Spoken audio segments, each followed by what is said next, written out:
Hi, it's Rob Steinke from the Harness Makers Workshop. 3 completely different nosebands today. You've got little studded one with matching cheek pieces with the studs on. Very, very fine. Great for a youngster.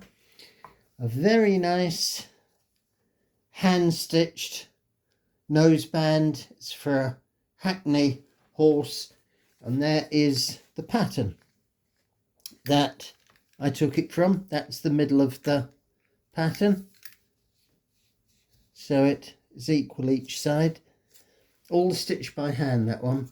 And by complete contrast, here we have one on a farm bridle. To the customer's specifications, they wanted a miniature horse brass. That extra piece of leather will be trimmed off like I have underneath.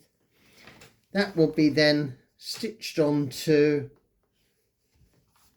a cheek piece, and you will see it really starts then to take shape with the cheek piece of the bridle, and there'll be one on the other side. That is how it started off. That's the pattern for it, with the 2 rein tips. So all of those have been stitched by hand.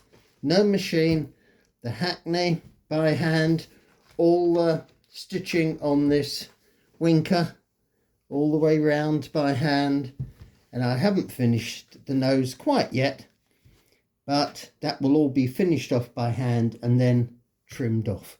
So it all comes down to good fingers for hand stitching, a good pattern. Most important, get the pattern right first, whether it's for the farm or for the little hackney noseband. There, get that right, and just vary all the different ideas you've got for nosebands, as I say, with the studs, hand stitching, bit of brass on it. So things are a bit different. Okay, thank you for being with me now. Cheerio.